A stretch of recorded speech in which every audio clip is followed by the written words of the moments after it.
on the Bossman show for the show representing UMES, the Eastern Shore, also as the Shore up there in Maryland. My man, Sixers fan from New York City, Jason Crafton with me. What's up, bro?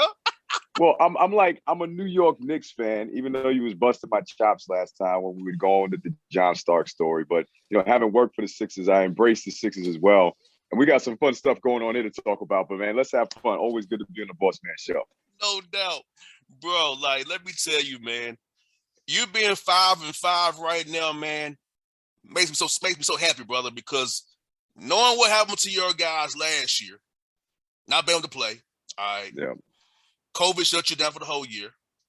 Having to sell your program without having playing a game, and then getting a staff late, and you 5-5. Talk about your kids persevering through all that drama, all those adverse moments, and they're 5-5, third in the MEAC right now. Yeah, well, I appreciate you, recognizing just what we've been through here. Anytime you cancel a season and try to, get back to action, I don't think anybody really knows what that's like except for the people that are actually in it, And yes. These guys have really persevered. When we were playing the UConn game, I was telling Steve Lapis, like, he was shocked to hear that we didn't do any 5-on-5 last year. Like, the entire year, we didn't practice 5-on-5.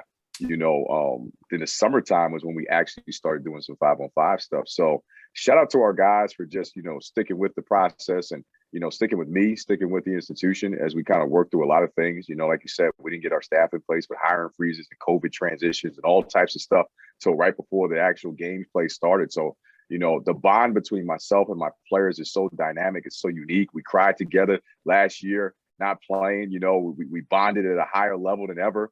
And this crew is on a mission, and I love them to death. We got good kids, and they want more. We're 5-5, and as you know, for Maryland Eastern Shore, that's further along than it's been at this time of year. But these kids aren't satisfied, and we want more.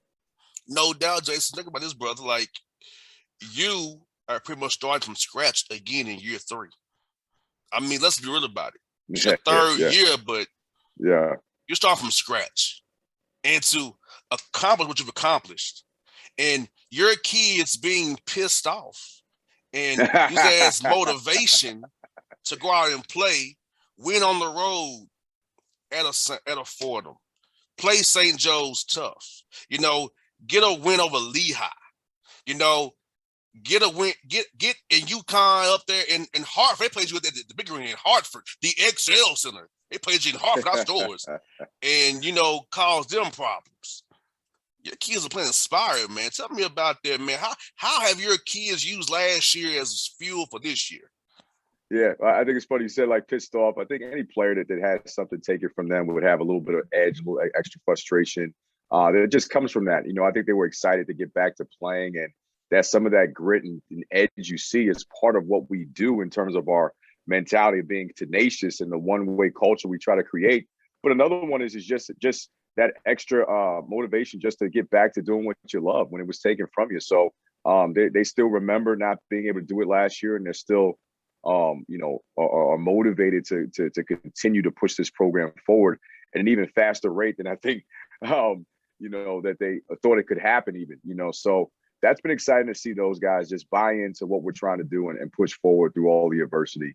And that's how we're on the road scrapping like that. And, they're executing game plans, and we still can get better. And I think that's why we want more. No doubt. And I saw some rankings, brother. You was ranked dead freaking last out of all 358. Yeah. And I know for sure that you're not the worst coach in college basketball. I know that for sure. Okay. I know that for sure. I know some coaches that should be there, not you. But to be ranked that low, like that, lack of respect to say this team is garbage, and these prognosticators say that about your kids and yourself, man. Now you in the mid 160s. So talk about that, man, because if it was me, they'll piss me off right there. If you think I ain't nothing. So, but we go out here and show you on this court here, though. Yeah, we talked to our guys about that at the beginning of the year. The Sports Illustrated article that came out that said ranking everybody from number 1 to dead last, Maryland Eastern Shore. It's like right there on the cover. And we don't use that type of stuff as motivation. That's just facts. We didn't play last year, so where would you rank us? It'd be hard to evaluate where to put us. Now, there's other teams that didn't play last year as well, but I think when you look at the history of Maryland Eastern Shore basketball, the easiest thing to do is just to put us last, right? So, we got a below 30% winning percentage. So 7 out of 10 times or more, the country is used to seeing us lose. So we're trying to change that mindset in terms of the culture that we're trying to bring here, in terms of the style of play and the type of player and the brand of basketball we put on the floor. So it really wasn't motivation for us, but I think that we kind of use that as just, these are the facts. I mean, when we were at UConn, they called me James Crafton. They got our players' names wrong. We were at Lehigh. They called us Maryland Eastern Store. Like we were a store, not the shore. You know what I mean? So like, whether we call it lack of respect or whatever, we just say these are the facts. We don't need these dynamics as motivation. If you want to call me James Crafton, that's okay. When we come and you throw the ball up, we're going to still go at you. I don't need that to motivate me if you call us the wrong name or whatever the case may be. But I think when you look at those rankings and you see us in that top 150, 160 area via RPI, what's intriguing about is the other teams that are surrounding it. The Atlantic 10 teams, the ACC teams. There was a time where we were neck and neck with Maryland, College Park, and I think that's a testament to some of the close games that we played against some high level opponents throughout the course of the preseason, and some of the wins we've gotten, and also being undefeated at home. So all testament to our guys locking in, playing hard, and buying into what we're trying to do. James Crafton's like an author of a book or something. James Crafton. That's what they call me, man. It's like James Crafton. I was like, hey, you know what we gonna do, man? Let's head coach of the Eastern Store, James Crafton. Yeah. It reminds me, bro. I went to speak at this event here in Atlanta. They called me CB the Boss Man. Who the hell is CB the Boss Man? Glad to have you here, CB. I said, bro, I wouldn't even walk up to the stage, bro. I just sat there. But I tell you what, though, when you played, and no one knows more than you about the money tour, and when you got to play these bye games, and you mentioned we beat Fordham, and we in double overtime, and you get that win, and whether they said your name's right or wrong, they still got to shake your hand after you beating them and still give you a check, Yes. And UConn wasn't too happy about, they thought they had a night off. And when we took them to the distance, it was an NCAA tournament atmosphere there, CBS College Sports Network. I think you saw some of the highlights, and our guys really rose to the occasion and gave them a competitive game. One in which wasn't great at the handshake line. That staff was not too happy with us. They're like, you guys are better than we thought. I'm like, well, we didn't play last year. I mean, what do you want me to do? We're going to come out and we're going to take it to everybody that we play. And that's our mindset, regardless of whether it's a bye game or not. We're trying to be a one-way culture here where we approach everything the same way. No doubt, man. Like you said, brother, the MEAC, the SWAC, it's always the lower major conference is always that the bye game got fun, everything else for everybody else. But the fact is, you winning those bye games, man. Next year gonna be harder for you even to schedule some more games next year, brother. They could be like, we ain't playing them no. Oh yeah. Year. Well, all the handshake lines of all the bye games so far have been, we're not playing you guys ever again. So the only thing we can do now is go to the NCAA tournament because we got to find a way to get some money. So that's the only option now. Yes, sir. Hey, look, that's great though that you're in that class now because, like you say, you want to be where the guys want to play you. When they want to play you, something's wrong. Yeah. And I think that's when you're building a program, and that's the dynamic, when you're no good, you're going to get the bye games, you're going to get all the extra money and things like that. But as you progress, I think Rob Jones at Norfolk State and North Carolina Central, those guys can tell you, Lavelle, as they've gotten better and they've built their programs up, it's harder to get bye games, and it's going to be harder to bring in revenue in non-conference games. So, building a winning basketball program is something that changed the trajectory and the dynamic in terms of how you raise money. Now it becomes about playing in the postseason and trying to get money in that regard, and hopefully we're on a program that's heading in that kind of direction where we don't have to just rely on guaranteed games, that we can start bringing in some money via what we do in basketball on the court. And your team is seeing different styles before you get into MEAC play. The MEAC's down to 8 teams now. It's going to be a tight race when you play the other 7 schools every night. So talk about seeing different styles early in the year. I think it's this tough competition. So when we get into MEAC play, it's like, okay, I've seen tougher already. Yeah, it's interesting. Like when you play at Fordham, you're playing in New York, and I'm a New York guy, so you're playing some gritty, Fordham basketball team in a tough environment. They like to spread the floor, take you one-on-one. They had a really good big man that was all over the glass.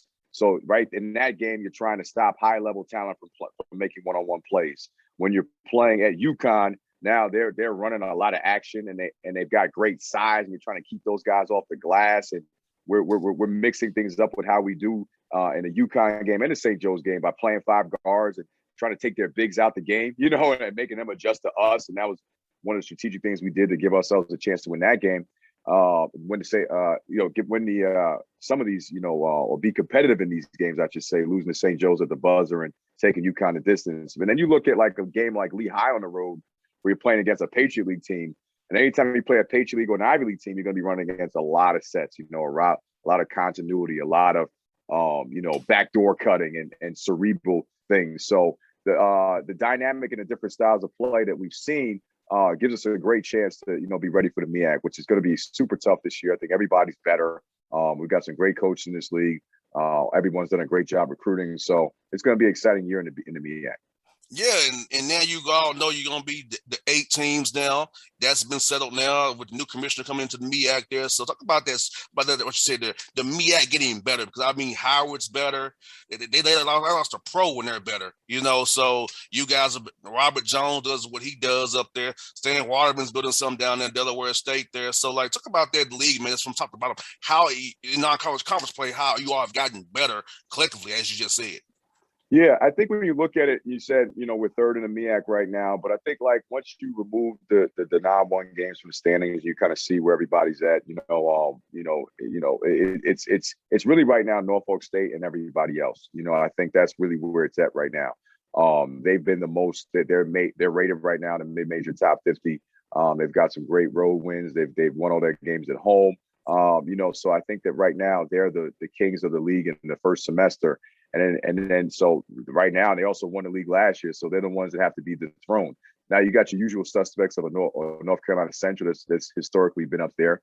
I think Kenny's doing a great job at Howard, and he's got them playing really good basketball. Stan down at Del State's a great coach. He's done some great things over his career in basketball, especially in the state of Delaware. So I know he's going to do a great job recruiting. You got Coach Murdoch down at South Carolina State. They just got a big win over South Florida the other night.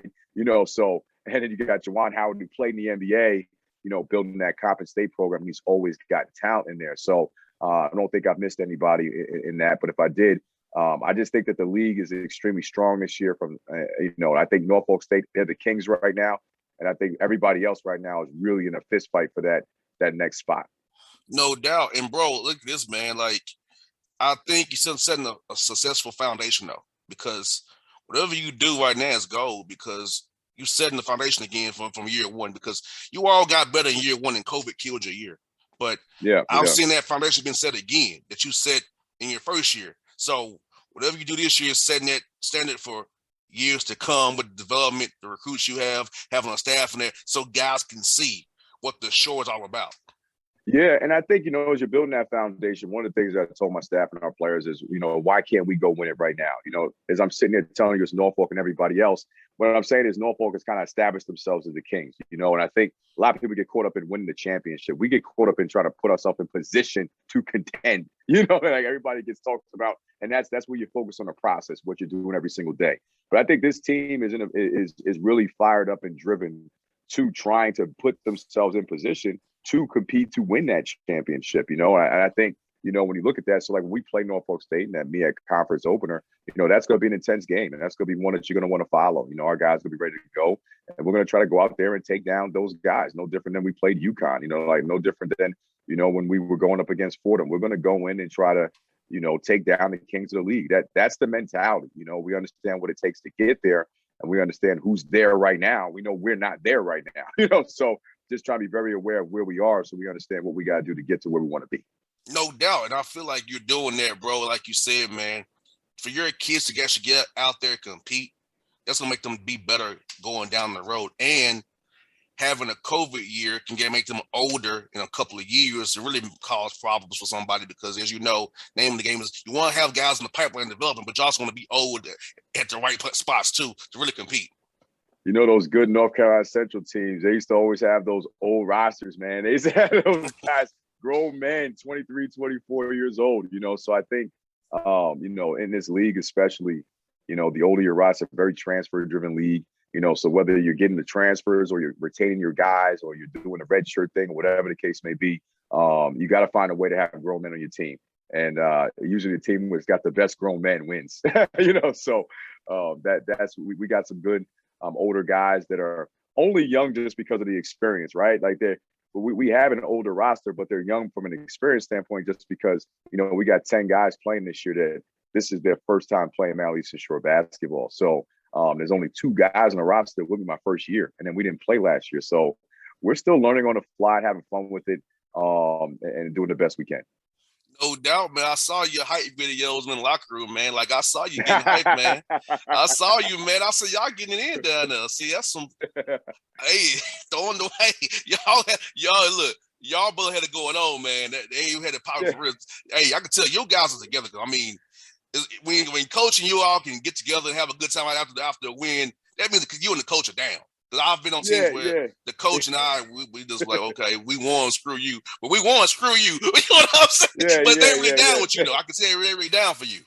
Yeah, well, we had a lot of fun after the Florida win because we were in the huddle at some point. We were like, one of the things I was like, we're not just here for a check, we're here for the win too, you know. So, and they kind of rallied behind that rhetoric. And when we won the game, they were kind of yelling out, "You got to pay us still," you know. So like, you know, I think it was a real cool moment.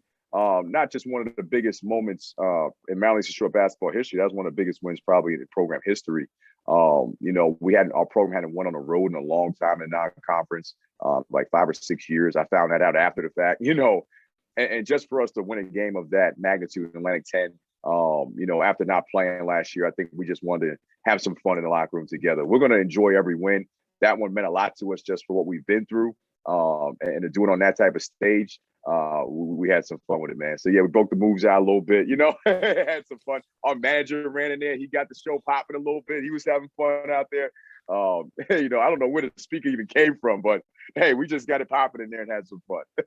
Hear that, man. Wait, look, you're coming down my way to play at Charlotte and Ron Sanchez's team here in playing X-Ray on the 20th here. Tell me about that. You guys got finals here coming up as well. Getting that game in down here, man. Come down here near the ATL area. Maybe some guys see you and maybe want to come up there on the shore and get it in with you up there. Come on and check us out, man. I don't know what the COVID protocol is in North Carolina for fans, but I know it was like lockdown city in New York. But hopefully we can get some people to come check us out. We go to North Carolina. But yeah, our guys are in finals right now. We got an off day today.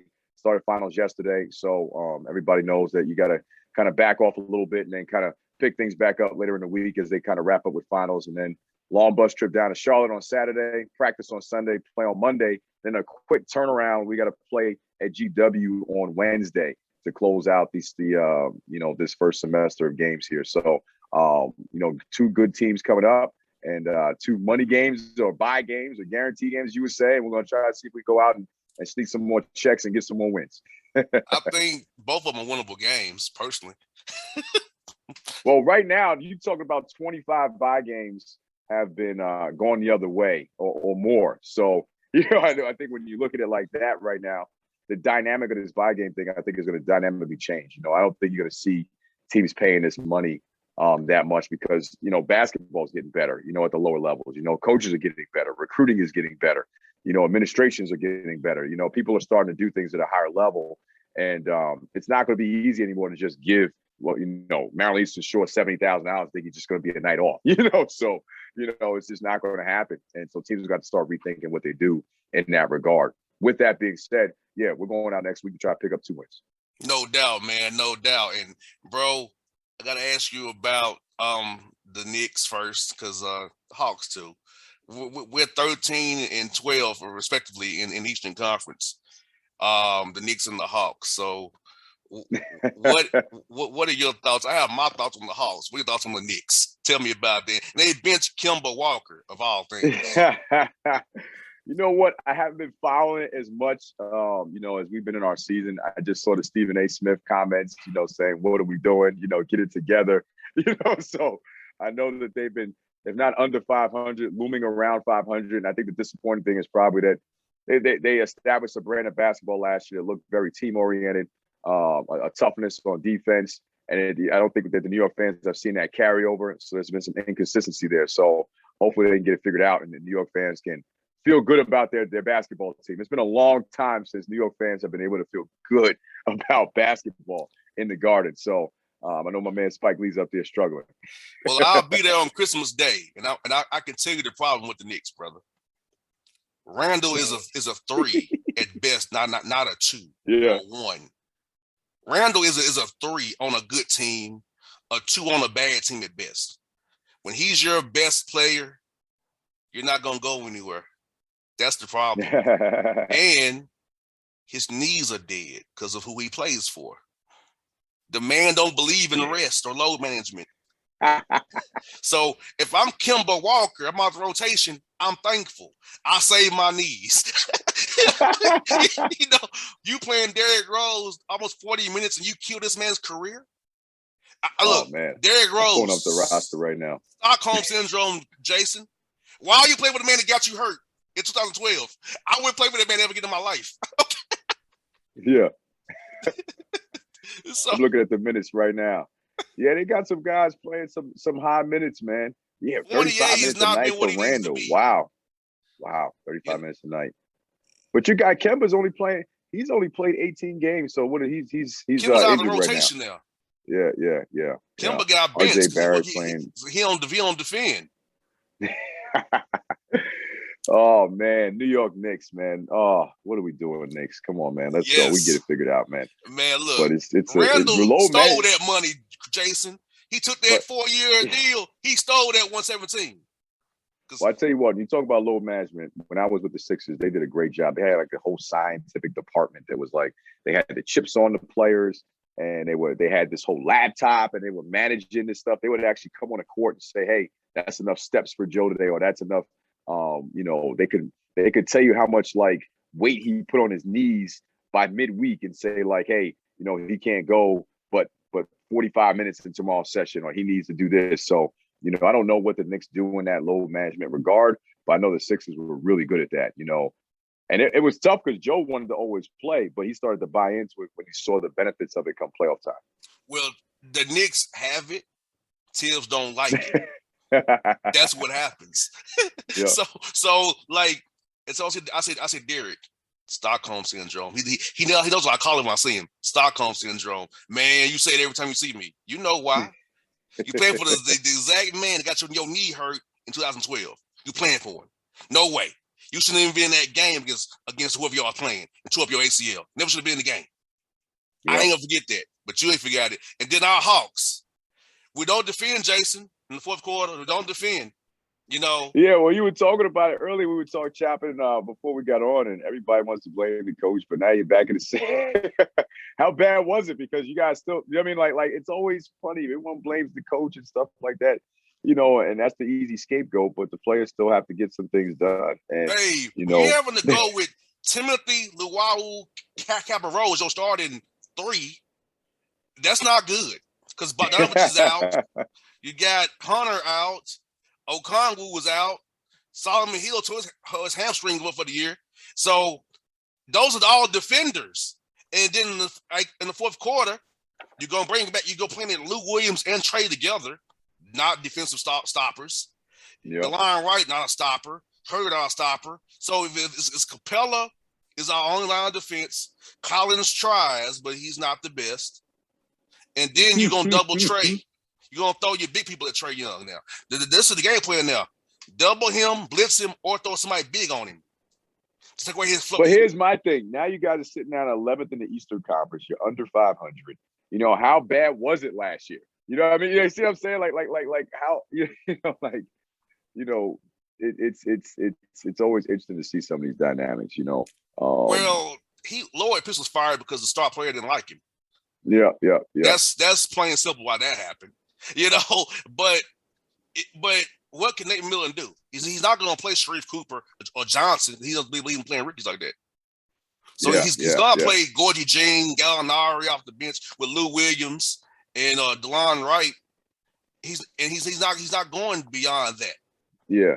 Well, here's the interesting thing, and actually you reminded me about the scenario. So that's right. They get rid of Lloyd before the playoffs, and then they go on that big playoff on March 1st, yes. Yeah. So, and now what you're getting to see right now is a legit sample size. See, now Nate gets a chance to have a full season. So now, when you rally the troops together like that in the springtime and then go on a playoff run, that's a lot different than, a whole season. So what that whole organization has to do is they got to look at that body of work from last year, look at the body of work, whatever they do this year. And then they got to also look at that roster and see, like, are we built to be able to do what we want to do? So the body of work is always key. Those short stints are sometimes easy to do, but the entire year, that's a challenge. There's so many ups and downs. They got time before the trade deadline to make some moves too. Well, Cam Reddish is probably looking to be gone. I told you that in the summertime. I knew that was going to happen in the summertime. I mean, these dudes getting paid all this money to say stuff I've known for months. That's funny.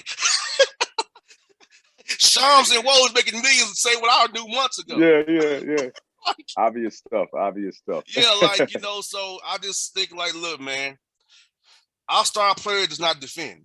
He's try to hide him on the worst offensive player who doesn't leave it the worst. But if you put him in action, he can't hide. Like the Nets on Friday night, the Nets saved this. They went with Durant on Trae Young. Yeah. Couldn't get by him. Can't shoot over him. So you're forcing the ball out of his hand that way. So it's either going to be a blitz, hard hedge, or just put somebody bigger on him in the fourth quarter. And Nate says he's going to start trying to call more plays in the fourth quarter. That ain't going to change anything either. Because when in the fourth quarter, and in NBA, as you know this, Jason, teams save certain concepts for the fourth quarter. Oh, yeah. And yep. And the Hawks' first three quarters playing against what I call the random stuff. But the good stuff is in the fourth quarter when it really matters. They're going to go there. And can you adjust to it? Because people might be in foul trouble, the rotations, So, yeah. So, Trae Young, great offensive player. Defensively is a liability. But you're not going to bench him. He needs offense in the fourth quarter. Oh, yeah. So, it's like you have to live with the results of defense. We're always talking about defense in Atlanta, but we don't have defenders on our roster. Yeah, and that's why I think they got to look at the body of work and then look at the roster and see if the roster built to do what they want to do.